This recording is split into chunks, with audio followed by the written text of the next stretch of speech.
బయట తెస్తాం ఏంటి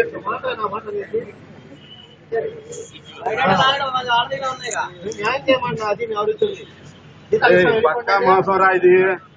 ఏమీ లేదు, ఇస్తే వాళ్ళ చుట్టూ మన చేతిలో ఉంటుంది. ఈ లేదనుకో వాళ్ళు ఎక్కడ చెప్పినా జరిగింది. ఒక పాయింట్ వాడు ముందుకెళ్తా అనుకుంటుందిగా, అందుకని ఈ నాటకాలన్నీ. అసలు కావాల్సిందే పొద్దున్న దాకా మనం మెదలకుండా ఉన్నాం. వర్క్ సర్టిఫికేట్ లేకపోయినా సరే రాసిస్తానంటే సరే అన్నాం. ఇప్పుడు కుదరదు. వాళ్ళు స్టేషన్లకు వెళ్ళి కూర్చునే దాకా మనం కూర్చోలేమనేది కాదు, మనకు కావాల్సిందే వర్క్ ఎక్స్పీరియన్స్ సర్టిఫికేట్.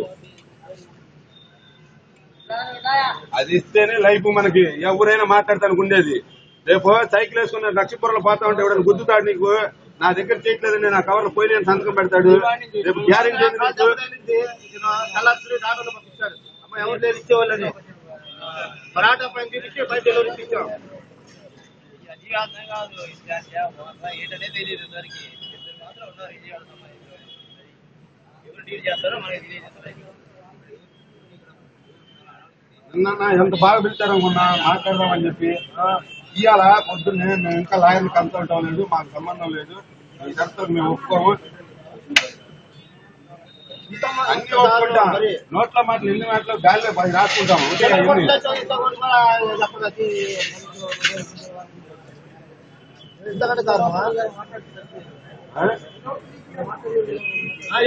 అసలు ఆఫీస్ రాత్రి మారిస్తే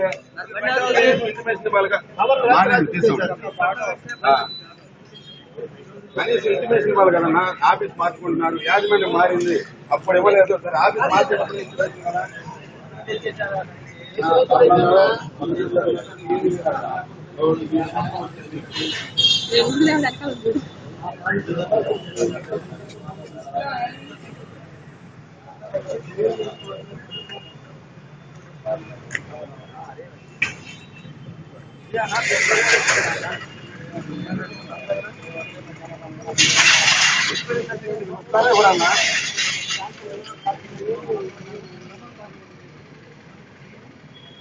మెయింటైన్ చేయాలంటన్నా.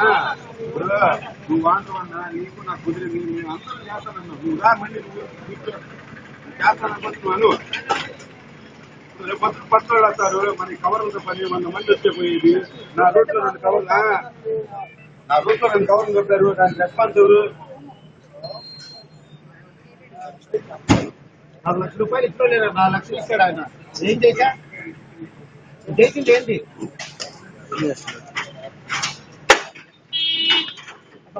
సమాధానం లేదు. ముందర లాస్ వచ్చింది, నేను వెళ్ళిపోయి ఇంట్లో బొబ్బున్నానంటే బొబ్బాయి ఎవడు వద్దన్నాడు. లాస్ వచ్చి ఎవడు చేయడు. మనకు సంబంధం చెప్పాలి, వెళ్ళాలిగా. వెళ్ళొద్దని ఎవరు అంటారు?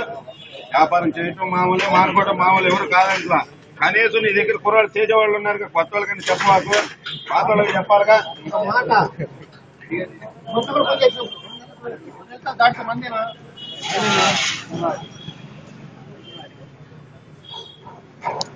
బాగా రావాలి.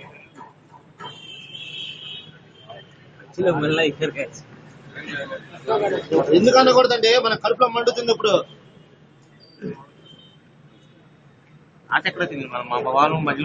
కనీసం లేబర్ యాక్ట్ ప్రకారం 7,000 జీతం కూడా అడగట్లేదుగా. మనం ఇచ్చినంత 3,000 ఇచ్చినంత వరకు తీసుకుంటున్నాం. నర్సరాపేట 2వ రైలు గేటు చేసింది.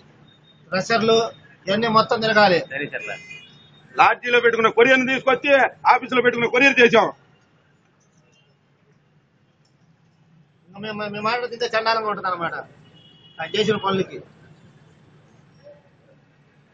రాత్రి అదే ఏంటంటే నిన్న వచ్చి నాకు లాస్ వచ్చింది అన్నాడు. ఏ రకం లాస్ వచ్చింది చూపి.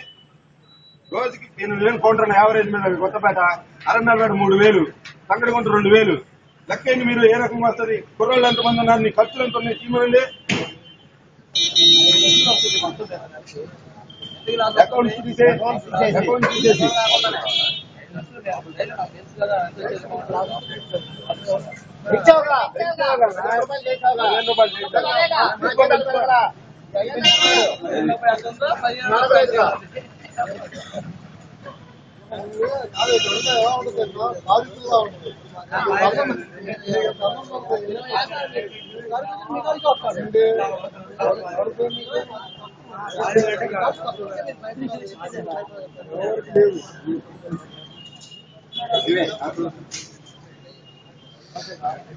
మాకు మంచిదే, యాజమాన్యం పెరిగితే జీతాలు పెరుగుతాయి, అదిగంత వస్తాయని మాకు మంచిదే.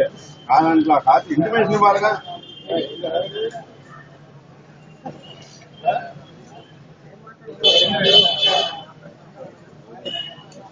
వాళ్ళు మాట్లాడలేదు, ఒకటే చెప్తున్నారు కూడా ఇంటికి పోతే 100 పాయింట్లు ఎక్కువ కానీ ఇవన్నీ కలిపినా సరే మీకు రిటర్న్ రాదు. అట్లాగే చేసుకున్నాం.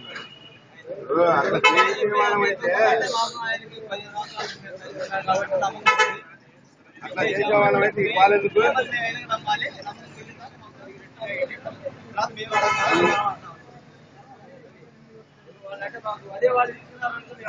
అది అడగం. నీకెందుకు నిన్న 15 లక్షలు 20 లక్షలు అప్పులు అంటే మొత్తం కుర్రాళ్ళు తిరుగుతా అన్నారు.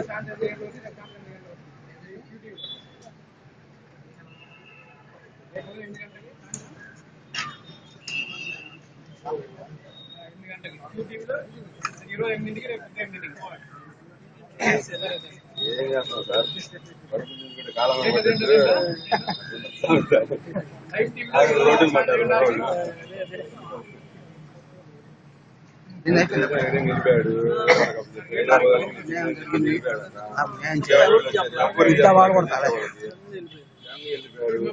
వాళ్ళు ఏమంటారు, వాళ్ళైతే జనానికి వెళ్ళిపోవచ్చు, వాళ్ళైతే చేయొచ్చంట. మీరు మాకు ఇంటిమేషన్ చేయకుండా బంద్ చేయండి, మీరు అందుకు ఆపేస్తున్నారు, మమ్మల్ని అడుగుతున్నారు రిజర్వేషన్. ఇచ్చుకోమని చెప్పాము, మేము ఆపం. కస్టమర్ని ఇబ్బంది పెట్టాం, ఎందుకంటే రేపు పొద్దున మనకే కస్టమర్ దేవుడు. కస్టమర్ని ఇబ్బంది పెట్టాం అసలు మేము. తీసుకెళ్ళమనండి అసలు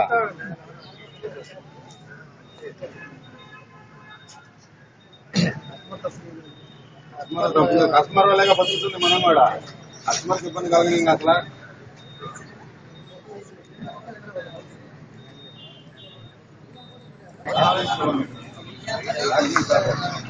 డాక్యుమెంట్స్ అంటే స్కానింగ్ అవ్వాలి, బాక్సులు అంటే రాసుకుంటారు. అదే కదా డాక్యుమెంట్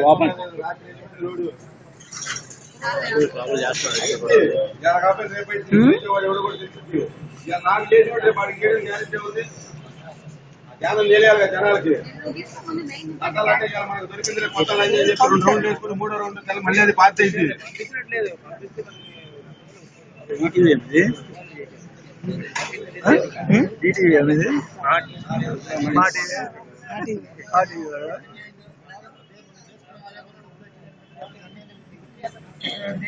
దీనిలో ఫలానికి వస్తాయి పైకి రావు.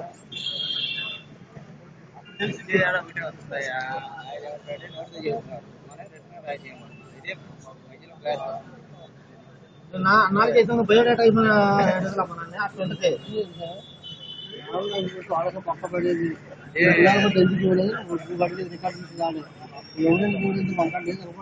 కుర్రాడు అడిగినప్పుడు మీరు అందరికి ఐడి ప్రూఫ్లు ఇచ్చారుగా, మీరు ఐడి ప్రూఫ్లు ఇచ్చారుగా. ఎస్పీ రావుకి ఇచ్చినప్పుడు మా వాళ్ళందరూ ఐడి ప్రూఫ్లు బయోడేటాలు అన్ని ఇచ్చారు. మరి ఇవ్వలేదు ఆ రోజు మీరు బయోడేటా బాబు మాకు ఐడి ప్రూఫ్ ఇవ్వలేదే. మొన్న అడిగినప్పుడు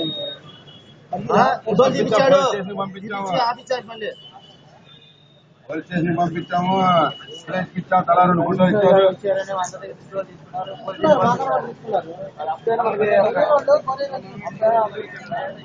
ఆడవాళ్ళు సైతం రోడ్డును పడిన దృశ్యం.